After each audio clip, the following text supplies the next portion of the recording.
দেশে একজনের শরীরে HMPV শনাক্ত।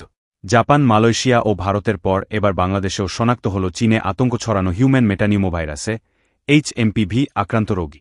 আক্রান্ত ব্যক্তি একজন নারী, যার গ্রামের বাড়ি কিশোরগঞ্জের ভৈরব এলাকায় বলে জানা গেছে।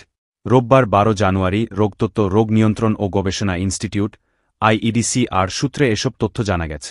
নাম প্রকাশে অনিচ্ছুক এক কর্মকর্তা জানান, শনিবার 11 জানুয়ারি আমরা নতুন করে একজনের দেহে HMPV সংক্রমণের একটা রিপোর্ট পেয়েছি। তিনি HMPV-তে আক্রান্তের পাশাপাশি ক্লেবশিয়েলা নিউমোনিয়াতেও আক্রান্ত। তিনি রাজধানীর সংক্রামক ব্যাধি হাসপাতালে চিকিৎসাধীন। তার শারীরিক অবস্থা যতটুকু জেনেছি আগের চেয়ে খানিকটা ভালো। তিনি বলেন, তিনি দেশেই আক্রান্ত হয়েছেন, কারণ তার কোনো বিদেশ ভ্রমণের ইতিহাস নেই। এটা খুবই স্বাভাবিক।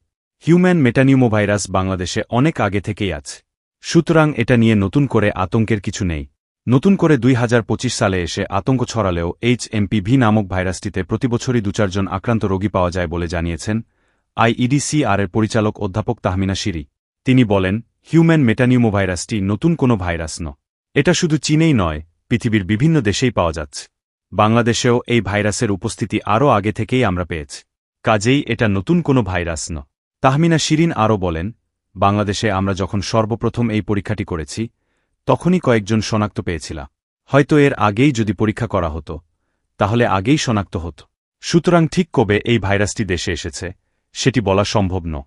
তবে প্রতিবছরই কমবেশি শনাক্ত হয়েছে। সংশ্লিষ্টদের মতে, বর্তমানে HMPV-র চিকিৎসার জন্য কোনো নির্দিষ্ট অ্যান্টিভাইরাল থেরাপি নেই এবং HMPV প্রতিরোধ করার জন্য কোনো ভ্যাকসিন নেই। তাই রোগের উপসর্গ অনুযায়ী চিকিৎসা করা হয়। চলতি বছরের জানুয়ারির শুরুতে পূর্ব এশিয়ার দেশ চীনে প্রথম এর সংক্রমণ ধরা পড়ে। এরপর জাপানে ভাইরাসটি শনাক্ত হয়। এখন HMPV-র প্রাদুর্ভাব মালয়েশিয়া ও ভারতেও ছড়িয়ে পড়েছে। বিশেষজ্ঞদের দাবি, HMPV 2001 সাল থেকেই বাংলাদেশে আছে। এমনকি এই ভাইরাসের বিরুদ্ধে মানুষের মধ্যে যথেষ্ট অ্যান্টিব্রিও তৈরি হয়েছে, যে কারণে করোনা ভাইরাসের মতো এই ভাইরাস নিয়ে এত ভয়ের কিছু নেই। যুক্তরাষ্ট্রের centre for disease control and prevention CDC বলছে, 2001 সালে বিশ্বে প্রথম এই ভাইরাস শনাক্ত হয়।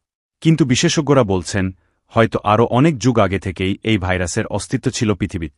কেউ কেউ বলছেন 1958 সাল থেকেই রোগটা আছে বলেও যোগসূত্র পাওয়া যায়।